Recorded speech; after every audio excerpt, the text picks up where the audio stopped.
Assalamualaikum warahmatullahi wabarakatuh. Perkenalkan, nama saya Titania Ayu Setiasi dari Universitas Pancasakti Bekasi dengan nomor NIM 187205664. Di kesempatan kali ini saya akan menjelaskan tentang ekonomi syariah dengan dosen pengampu Ibu Nadia Rista. Pertama-tama, sumber dana bank. Sumber dana bank adalah usaha-usaha yang dilakukan oleh bank untuk memperoleh dana yang menunjang kegiatan operasional sehari-hari. Kemampuan bank dalam mencari sumber dana sangat mempengaruhi stabilitas keuangan dari bank tersebut. Tidak jarang dari bank yang gagal mengatur keuangannya, akhirnya terpaksa dilikuidasi atau mengalami kebangkrutan.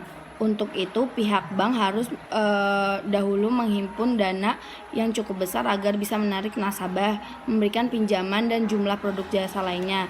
Baru nanti mengambil keuntungan dari selisih bunga yang didapat dari produk-produk tersebut. Untuk lebih jelasnya, sebenarnya sumber dana bank dibedakan menjadi 3, yaitu dana bank pihak pertama. Pihak harus yang bijak memilih menggunakan jenis sumber dana yang dalam operasional bisnisnya sehingga bisa menggunakan dana tersebut dengan efektif dan tepat sasaran.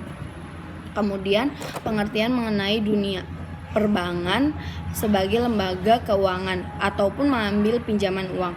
Memang secara garis besar fungsinya dan dari bank adalah menghimpun dan menyalurkan dan beserta jasa-jasa bank yang lain. Namun sebenarnya fungsi bank jauh lebih penting. Itu kegiatan perbankan dibutuhkan untuk menjamin perekonomian suatu negara. Jika neraca dari bank seimbang, maka kestabilan perekonomian secara umum dan ikut terganggu juga. Maka dari itu, keberlangsungan sumber perdana sangatlah penting untuk menjamin kelanjutan dari usaha bank tersebut.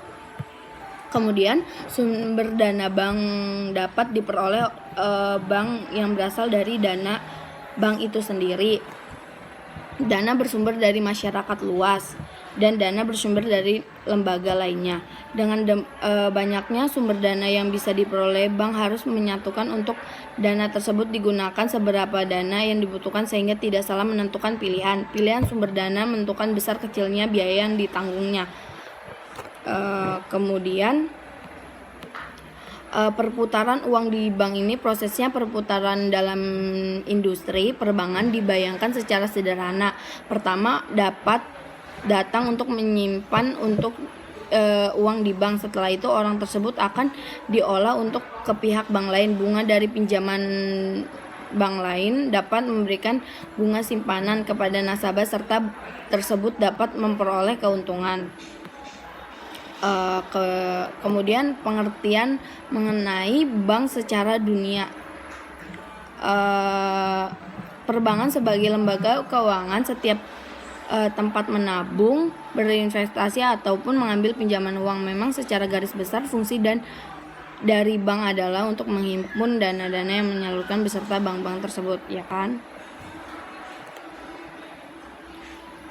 Kemudian perputaran uang atau velocity of money adalah proses yang penting untuk mengukur tingkat di mana yang beredar digunakan untuk membeli barang dan jasa. Ini digunakan untuk membantu dan investor untuk mengukur kesehatan dan vitalis ekonomi. Rumus velocity of money berputar uang adalah perputaran uang sama dengan GDP dibagi uang beredar. PPD biasanya digunakan sebagai pembilang dari rumus perputaran uang, meskipun produk nasional bruto atau GNP juga dapat digunakan dalam perhitungan PDB, mewakili jumlah total barang dan jasa dalam perekonomian yang tersedia dan dibeli. Terakhir, pengertian bank adalah suatu lembaga keuangan yang memiliki kewenangan untuk menghimpun dana masyarakat dan menyalurkan kembali kepada masyarakat kepada masyarakat dalam bentuk pinjaman modal dalam meningkatkan taraf hidup masyarakat. Sekian yang dapat saya jelaskan, kurang lebihnya mohon dimaafkan. Wassalamualaikum warahmatullahi wabarakatuh.